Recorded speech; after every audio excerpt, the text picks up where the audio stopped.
मित्रांनो, एक लक्षात घ्या, ही एक बातमी आहे आपल्याला. बघा, आताच नुकतेच 2 फरवरी 2025 रोजी गट ब ची परीक्षा झालेली आहे. त्या परीक्षेमध्ये बघा आपल्याला एक प्रश्न विचारलेला होता त्यांनी, की भारताच्या अर्थव्यवस्थेचा त्यांनी क्रम विचारलेला होता.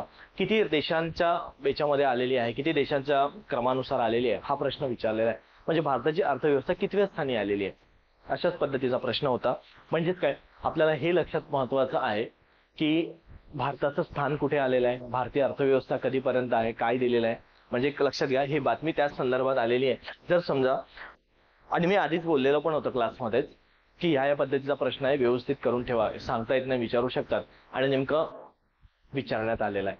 म्हणजेच बघा, आपल्याला काय विचारणार काय नाही हे तर आपण 100% तर सांगू शकणार नाही, पण आपल्याला एक अंदाज तर घेऊ शकतो की, आणि तो अंदाज जोपर्यंत तुम्ही मागील प्रश्नांचं विश्लेषण करणार नाही तोपर्यंत तुम्हाला तो अंदाज पण येणार नाही. म्हणून मित्रांनो, लक्षात घ्या, जर तुम्हाला खरंच पास व्हायचं असेल ना, तर मागील प्रश्नपत्रिकांचं विश्लेषण 100% खूप महत्वाचं आहे. त्याशिवाय तुम्ही काही करू नका. ठीक आहे. बघा आता काय म्हटलेलं आहे त्यांनी. बघा, भारताची अर्थव्यवस्था ही 2028 पर्यंत ही 3ऱ्या स्थानी जाण्याची शक्यता आहे, असं त्यांनी म्हटलेलं आहे. आणि त्यावेळेस त्यांनी नेण्याचं पण त्यांचं भारत शासनाचं एक लक्ष पण आहे, की भारताची अर्थव्यवस्था ही 3ऱ्या स्थानी घेऊन जायचं आहे त्यांना. म्हणजेच काय, जगातील 3री सर्वात मोठी अर्थव्यवस्था होऊ शकतात आपली 2028 पर्यंत, हे त्यांचं दिलेलं आहे. आता बघा, 2026 पर्यंत त्यांनी काय म्हटलेलं आहे, हे बघा इथे लिहिलंय हा मुद्दा, की 2026 मध्ये भारतीय अर्थव्यवस्था ही 4.7 ट्रिलियन म्हणजे अमेरिकी डॉलर पर्यंत वाढविण्याचा अंदाज आहे. ज्यामुळे लक्षात घ्या, हा मुद्दा कुठे येतो, की अमेरिका, चीन आणि जर्मनी नंतर, बरोबर आहे, ही 4थी सर्वात मोठी अर्थव्यवस्था बनेल. आधी त्यांचं काय केलं त्यांनी, 2026 ला टार्गेट केलेलं आहे, 2026 ला टार्गेट केलेलं आहे की 2026 पर्यंत भारताची अर्थव्यवस्था ही आधी त्यांना 4थ्या क्रमांकावरती आणायची आहे. म्हणजेच कुठल्या देशानंतर, म्हणजेच त्यामध्ये कुठला देश असणार, एक अमेरिका, चीन आणि जर्मनी नंतर भारताचा क्रम लागेल 4थ्या स्थानी, बरोबर. त्यानंतर लक्षात घ्या, त्यांनी 28 मध्ये त्यांनी अर्थव्यवस्था ही जर्मनीला मागे टाकून त्यामध्ये 5.7 ट्रिलियन पर्यंत घेऊन जायची आपली अर्थव्यवस्था, बरोबर आहे. हे त्यांनी टक्केवारी दिलेली आहे. आणि त्यानुसारच या संस्थेचं त्यांनी काय केलं, या भारताला 3ऱ्या स्थानी घेऊन जाण्यासाठी तयारी दर्शवलेली आहे.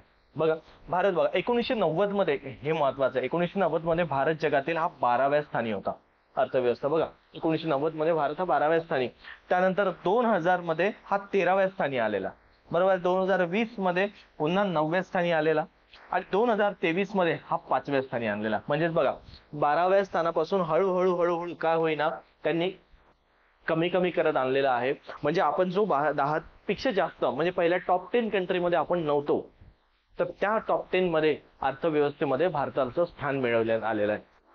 हे महत्वाचं आहे. आणि आता पुढे बघा, त्यांनी काय म्हटलेलं आहे, 2028 मध्ये तर 3रं स्थान हे दर्शवलेलं, पण यामध्ये म्हटलं 2029 मध्ये जागतिक जीडीपी मध्ये भारताचा वाटा हा 3.5%हून 4.5%पर्यंत वाढवण्याचा अंदाज आलेला आहे. जीडीपी, आता जीडीपी काय आहे, कसं आहे, हे तुम्ही नक्की अभ्यासाचा पार्ट आहे मित्रांनो. तुम्हाला इकॉनॉमिक्स मध्ये फार महत्वाचं आहे. तुम्हाला मागील अर्थव्यवस्था कशा पद्धतीने वाढत गेली आहे, हा एक मुद्दा महत्वाचा आहे.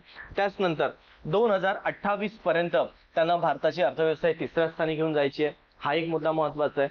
मग समजा 28 मध्ये जर समजा आता स्थान कितव्या स्थानावरती आहे हे महत्वाचं आहे. त्यानंतर 26 ला भारताच्या अर्थव्यवस्था स्थान हे 4थ्या स्थानी घेऊन जायचं आहे त्यांना, आणि त्यानंतर 28 ला भारताचं स्थान हे 3ऱ्या स्थानी घेऊन यायचं आहे. म्हणून आपल्याला ही न्यूज फार महत्वाची आहे.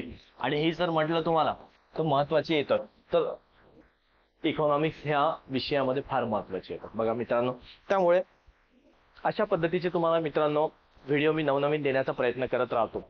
जास्तीत जास्त विद्यार्थ्यांपर्यंत शेअर करत चला मित्रांनो, लाईक करा आणि कमेंट सुद्धा देत चला, की तुम्हाला कशा पद्धतीने यामध्ये अजून काही बदल हवा आहे का, कशा पद्धतीने पाहिजे, काय हवंय तुम्हाला जे पाहिजे आहे अभ्यासा संदर्भात साहित्य कुठल्याही पद्धतीने निसंकोचपणे तुम्ही मेसेजमध्ये टॅग करत चला, कमेंट्समध्ये मी आणण्याचा प्रयत्न करेल. अजून यामध्ये काही बदल पाहिजे असेल, कशा पद्धतीने द्यायचं आहे, फक्त माझा उद्देश एवढाच राहणार आहे. आपल्या अकॅडमीतर्फे आमचा सर्वांचा उद्देश हा आहे का तुम्हाला चालू घडामोडी या विषयासंदर्भात कुठेही भरकटायची गरज पडायला नको. प्रत्येक मुद्दा मला तुमच्यापर्यंत घेऊन यायचा आहे.